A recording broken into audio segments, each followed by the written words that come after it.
Hello everyone!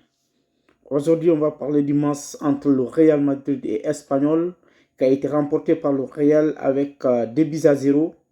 Et avant tout d'abord, je vous dis merci, bienvenue et continuez à liker, continuez à vous abonner. Abonnez-vous sur ce compte. Explosez ce compte. C'est la seule manière que vous pouvez nous soutenir. Du moins, continuez à vous abonner et on va envoyer du lourd sur ce compte. Avant tout d'abord, on va aller d'abord au compo. Et Espanyol, ils ont joué avec 4-2-3-1, avec un seul attaquant. Et la même chose sur le Real, le même compo. Le Real encore a joué avec 4-2-3-1, un peu différent, un peu, mais avec Bellingham qui soutient Vinicius à l'attaque. Et Valverde, des fois, il devient comme neuf. Et ils sont juste sur ça. Et le premier mi-temps a été un match équilibré entre le Real et Espanyol. Il n'y a pas eu grand-chose. Seulement, Espanyol a eu quelques occasions. Mais dès à la 14e minute, Fermi s'est blessé. Il a été remplacé par Franck Garcia qui apportait beaucoup de l'avant. Et au niveau de l'attaque, Bellingham et Ibrahim Diaz, aujourd'hui, il a fait un match moins.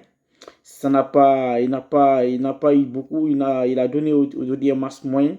Et durant son truc. Et Peter, la même chose. Aujourd'hui, Thiago Peter, il n'a pas fait grand-chose.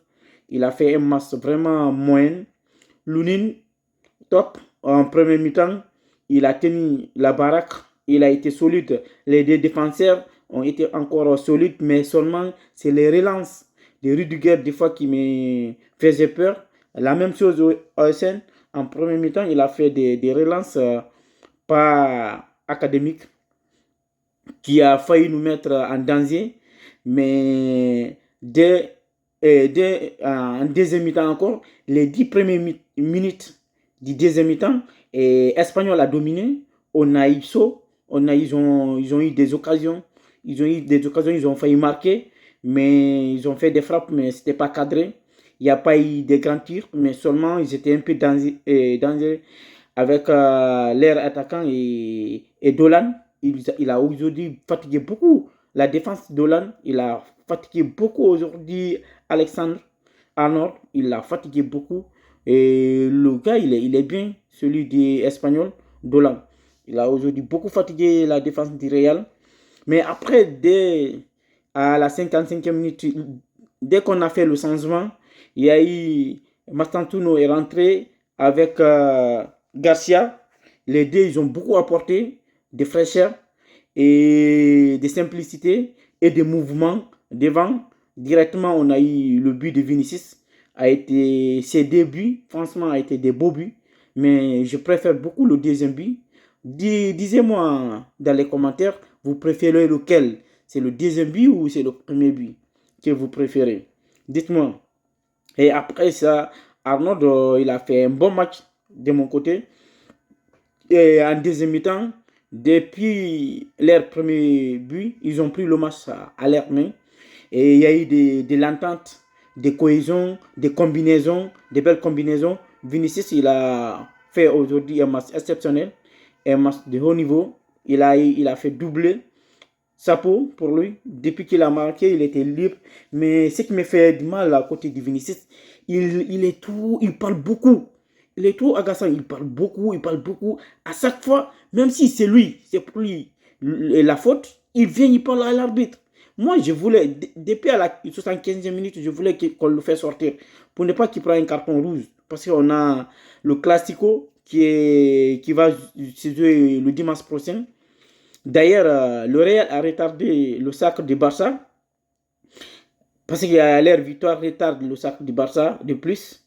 Et encore s'il gagne le Classico, ça va beaucoup retarder. Encore, Barça va être demandé de gagner encore l'autre prochain match. On attend maintenant si le Real va laisser le Barça gagner et offrir le Barça, être l'occasion du Barça prendre le championnat après la Classico parce que Barça a besoin seulement un match nul contre le Real. S'il fait un match nul, ils sont sacrés champions. S'ils gagnent, on n'en parle pas. Ils sont champions. Mais peut-être le Real va gagner pour retarder de plus leur fête. Ça serait du bien. Et sinon, au niveau des joueurs, Valverde, top. Il a fait un top match. Chapeau pour lui. Il a aidé la défense, le milieu. Il a été le relais. Le milieu est entre l'attaque et le milieu. Chouamini, un bon match. Et Lunin, j'ai aimé son match. Il a fait les parades qu'il faut. Et il n'a pas eu beaucoup de parades à faire, mais les peu de parades qu'il a fait, il les a fait bien. Et Ibrahim Diaz, ça n'a pas donné. Et depuis il est sorti, ça a vraiment changé. Et Franck Garcia, il a fait un match correct.